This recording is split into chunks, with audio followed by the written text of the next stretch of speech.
세계에서 가장 높은 수도라는 볼리비아의 라파즈. 이곳은 해발 고도가 3,660m에 이르는데요. 정상까지 빼곡하게 집들이 차 있습니다. 라파스는 이제 아시다시피 분지행에다가 산이고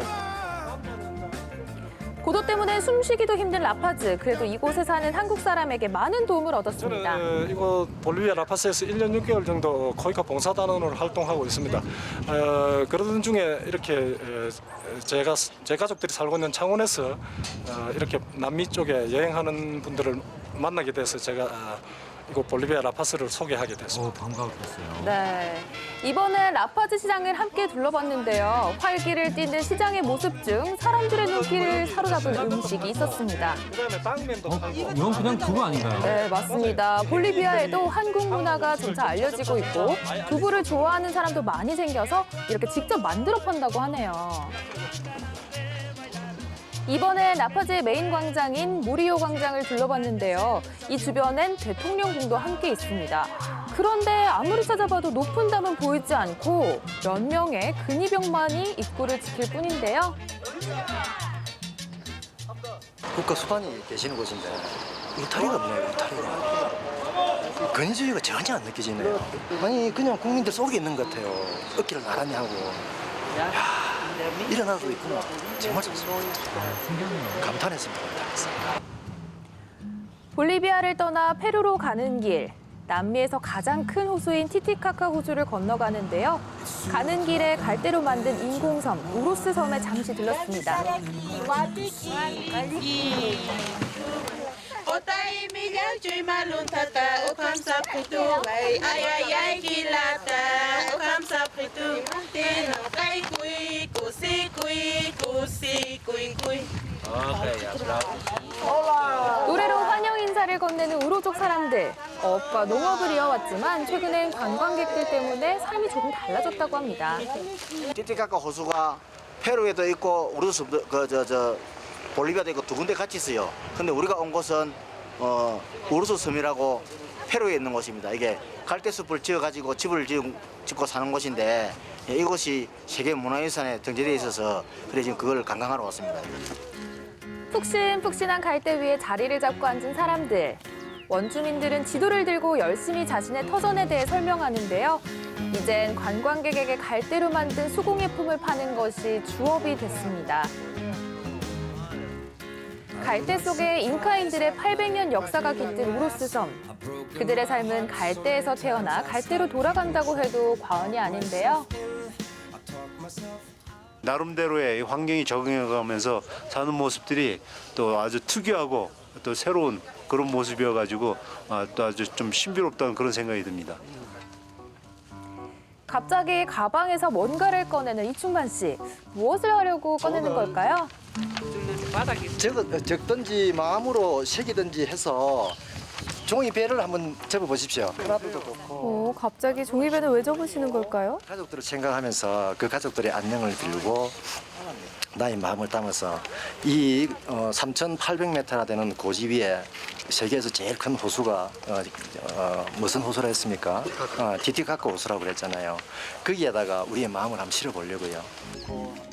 한국에 남아있는 가족들을 생각하며 종이에 정성스레 소원을 적고 배를 만들어 티티카카 호수에 띄워보는데요. 건강하게 아무 탈 없이 잘 살았으면 좋겠습니다. 감사합니다. 친구들 바랍니다. 간절한 마음을 담은 종이배는 물결 따라 바람 따라 유유히 흘러갑니다.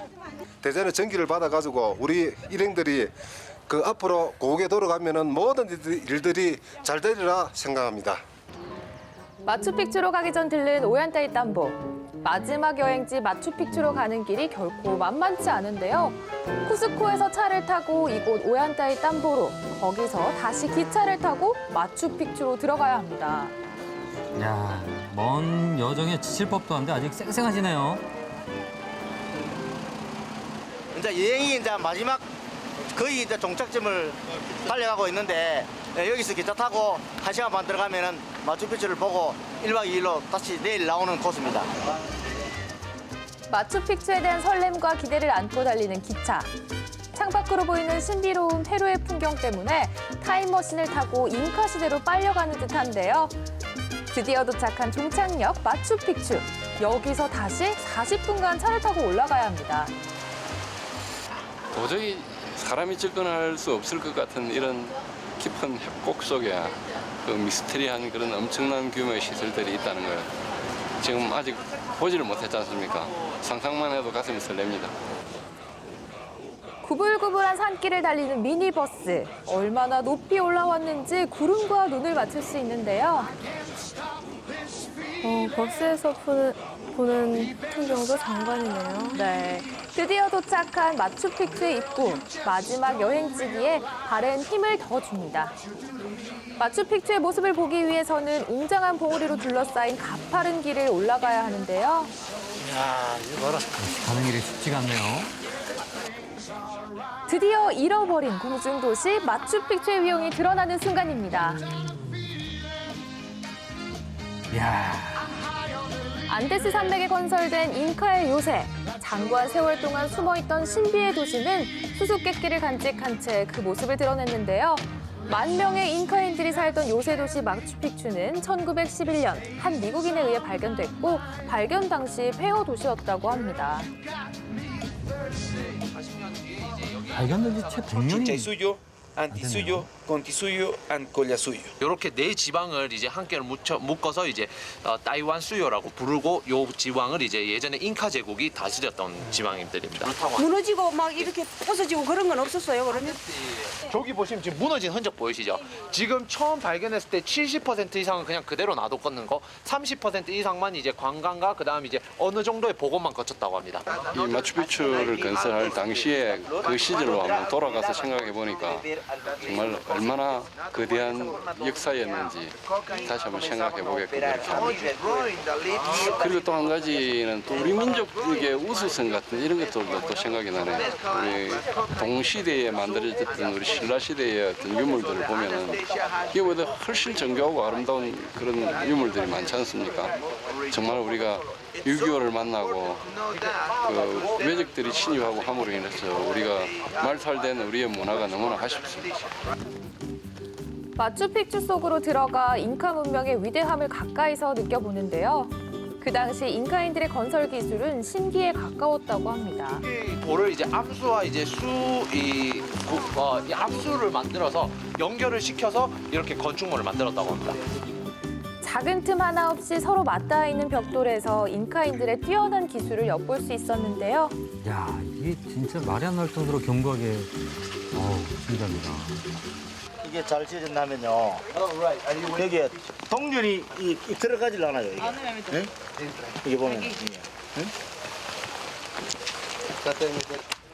튼튼합니다. 움직이지가 않고 500년, 600년을 그대로 유지했다는데 얼마나 튼튼하게 지었겠습니까? 굳은 날씨 때문에 안개에 휩싸인 수수께끼의 도시 마추픽추. 그 모습이 더욱 신비로워 보이는데요. 발길 닿는 곳마다 감동이 밀려옵니다. 너무나 장엄하고 너무나 웅장하고 정말 인간의 한계를 어디에 둬야 되는지 가늠할 수 없을 정도의 규모의 엄청난 이런 유적을 보면서 정말 날씨가 너무나 아쉽습니다. 맑게 갠 다음 날 마추픽추 탐험은 계속되는데요. 이번엔 잉카인들의 농업 기술을 엿볼 차례입니다. 가파른 산을 깎아 만든 12층의 계단식 경작지는 마추픽추에서 가장 넓은 면적을 차지하고 있는데요. 이곳이 잉카인들의 농업 연구소였다고 합니다. 모라이. 여기 이제 명명은 모라이십니다. 각자의 크기와 각자의 이런 깊이에 따른 이런 어제 말했듯이 세세한 기후 변화에 따른 품종 개량이라든지 이런 품종이 얼마나 그 땅에서 잘 자라는지에 대해서 그런 것을 연구하기 위해서 이런 모라이를 그 당시 잉카 사람들은 개발을 했고요. 이렇게 맞습니다. 우리가 근원을 생각하지 않으면 내 삶의 의미가 없다고 봅니다. 저는. 그래서 저는 농사를 항상 신성시하고 그에 대해서 고개를 숙이고 그랬었는데 그 고대의 사람들도 이런 아주 거창한 장소를 만들어서 그 농업을 중시하고 또 백성을 생각하고 그랬던 모습을 보면서 제 자신을 말 돌아봅니다. 다음엔 살리데라스 염전을 둘러봤는데요. 암염이 녹아든 물을 증발시켜 소금을 만들어내고 있습니다. 해발 3,000m의 언덕 비탈에 층층이 만들어진 염전에선 잉카인들의 지혜와 땀이 느껴지는데요. 여기 지금 보시면 이 물들 자체가 이미 짠 특성을 다 가지고 있습니다. 그래서 옆에 보시면 하얗게 서려 있으시죠? 예, 이게 서리가 서린 게 아니라 소금기가 이래 서리입니다. 예. 잉카 문명에 깃든 살리네라스의 소금을 그냥 지나칠 수 없죠. 와 달다. 그래도 여기는 건기 3월 달아? 네. 달다고요? 달아. 소금이 그냥 짜야 되는데 달아요. 1년에 6개월밖에 이 자연 그대로 물이 지금 단맛, 쓴맛, 짠맛 세 맛이 나는 것 같아요. 그 물이 흘러가지고 이렇게 이 사람들이 만든다는 거 이게 참 신비스럽습니다. 마추픽추를 끝으로 여행의 마침표를 찍어보는데요. 한국으로 출발하기 전 성공적인 여행을 자축하며 작은 파티를 열어봅니다. 자 여러분 제가 그냥 부족하지만 준비를 좀 해봤습니다. 장지훈 VJ. 네, 진한 마무리를 위한 촬영 감독의 선물. 43일간 함께한 여행 기록인데요. 천둥 같은 소리와 풍광을 자랑하던 브라질과 아르헨티나의 이과수 폭포부터 다리가 끊어질 듯 쉼없이 걸었지만 한 걸음 한 걸음마다 아름다운 자연을 선물했던 파타고니아의 풍경. 그리고 여행지마다 수없이 외쳤던 힘찬 파이팅! 모두 잊을 수 없는 추억이 됐는데요. 다사다난했던 43일간의 남미 여행을 되돌아보며 여행의 즐거움, 사람의 소중함, 도전의 위대함을 되새겨봅니다.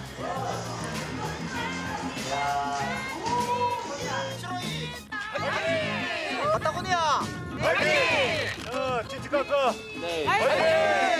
가서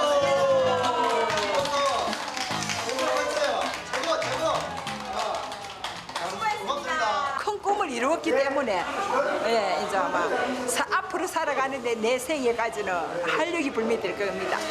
손톱만큼도 알지 못하는 생명부지의 사람들을 위해서 43일간의 여정을 아무 사고 없이 특히나 또 가슴에 큰 추억을 만드는 그런 작업들을 무사히 해내서 저에게는 정말 감동이었어요. 여행은 그런 것이라고 봅니다. 남미 여행